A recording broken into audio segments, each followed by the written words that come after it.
Hello বন্ধুরা, কেমন আছো? আশা করছি সবাই খুব ভালো আছো। আর নীলিমার রান্নাঘর চ্যানেলে তোমাদের সবাইকে স্বাগত।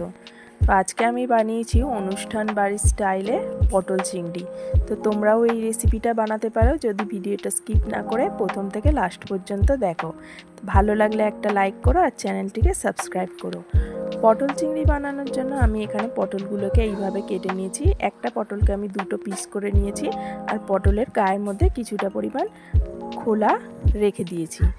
আলুগুলোকেও আমি এরকম বড় সাইজের করে কেটে নিয়েছি। আর এখানে একটা পেঁয়াজকে 4 ভাগ করে কেটে নিয়েছি আর টমেটোটাকেও 4 ভাগ করে কেটে নিয়েছি। আর 3-4টে কাঁচা লঙ্কা নিয়েছি, ওটাকে আমি পেস্ট বানিয়ে নেব। তারপর আমি চিংড়ি মাছের মধ্যে অল্প পরিমাণ হলুদের গুঁড়ো আর অল্প পরিমাণ নুন দিয়ে ভালো করে একটু মাখিয়ে নিচ্ছি। আমি এখানে হাত দিয়েই মাখাচ্ছি। আমার মনে হয় হাত দিয়ে মাখানোটাই সবথেকে বেশি ভালো। তারপর কড়া গরম করতে বসিয়ে দিয়েছিলাম। কড়ার মধ্যে আমি অল্প পরিমাণ সর্ষের তেল দিয়ে প্রথমে চিংড়ি মাছগুলোকে একটু ভেজে নেব। চিংড়ি মাছগুলোকে আমি বেশি ভাজবো না, তাহলে এই চিংড়ি মাছের টেস্টটা চলে যাবে আর চিংড়ি মাছগুলো রাবারের মতো শক্ত হয়ে যাবে। চিংড়ি মাছটাকে আমি তেলের মধ্যে 1 থেকে 2 মিনিটের মতো ভেজে নিলাম আর গ্যাসের ফ্লেমটা আমি একদমই মিডিয়াম রেখেছিলাম। তো চিংড়ি মাছ ভাজা হয়ে গেছে, আমি চিংড়ি মাছগুলোকে তুলে নিলাম। তারপর ওই চিংড়ি মাছ ভাজার তেলের মধ্যেই আমি পটলগুলোকে ভেজে নেব। পটলগুলোকেও আমি গায়ে আঁচ লাগিয়ে ভেজে নেব, যাতে পটলের গায়ে হালকা হালকা লাল রং ধরে, সেই রকম করে আমি ভেজে নেব। তো পটলগুলো ভাজা হয়ে গেছে, দেখো গায়ে লালচে লালচে হয়ে গেছে পটলগুলোর গা। এরপর পটলগুলোকে আমি তেল ঝরিয়ে ভালো করে তুলে নিচ্ছি। তারপর ওই পটল ভাজার তেলের মধ্যেই আমি আলুগুলো দিয়ে ভালো করে ভেজে নেব।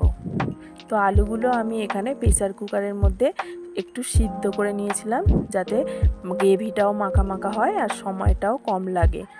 তো দেখো আমি প্রেসারে কিন্তু একটা সিটি দিয়ে রেখেছিলাম। তারপর আলুগুলোও ভাজা হয়ে গেছে। এরপর আমি আলুগুলো ভালো করে তেল ঝরিয়ে তুলে নেব। ওই তেলের মধ্যেই আমি ফোড়নের জন্য দিয়ে দিচ্ছি 2টো শুকনো লঙ্কা, 4টে লবঙ্গ, 3টে এলাচ আর 1 টুকরো দারচিনি। এটাকে আমি ভালো করে একটু তেলের মধ্যে নাড়াচাড়া করে নেব। তারপর আমি যে টমেটো, পেঁয়াজ আর কাঁচা লঙ্কা পেস্ট করে রেখেছিলাম সেটা এখন তেলের মধ্যে দিয়ে দিলাম। দিয়ে এটাকে আমি ভালো করে নেড়ে চেড়ে নেব যতক্ষণ না টমেটোর কাঁচা গন্ধটা যায় আর এর মধ্যে থেকে তেল ছাড়তে শুরু করে। তো তেল অনেকটাই ছাড়তে শুরু করে দিয়েছে। তারপরে আমি এর মধ্যে 1/2 চামচ আদা বাটা, 1/2 চামচ রসুনের বাটা, 1/2 চা চামচ জিরের গুঁড়ো, 1/2 চা চামচ ধনের গুঁড়ো আর 2 চামচের মতো কাশ্মীরি লঙ্কার গুঁড়ো এখানে আমি দিয়ে দিচ্ছি। আর দিচ্ছি কিছুটা পরিমাণ হলুদের গুঁড়ো। আর মিক্সিতে যে মশলাটা বেটেছিলাম সেটা ধুয়ে জল এখানে অ্যাড করলাম। আমি এখানে গুঁড়ো লঙ্কা ইউজ করছি না, তোমরা চাইলে গুঁড়ো লঙ্কাটা ইউজ করতে পারো। তো এই মশলাটাকে আমি কিন্তু ভালো করে কষিয়ে নেব যতক্ষণ না আদা রসুনের কাঁচা গন্ধটা যায়। তো মশলাটা কষানো হয়ে গেছে। তারপর ভেজে রাখা পটল আর আলুগুলো আমি মশলার মধ্যে দিয়ে আরও এটাকে 5 থেকে 7 মিনিট মিডিয়াম ফ্লেমে ভালো করে কষিয়ে নেব। তো এবার ভালোভাবে কষানো হয়ে গেছে। আমি 50 গ্রামের মতো টক দই ফেটিয়ে রেখেছিলাম।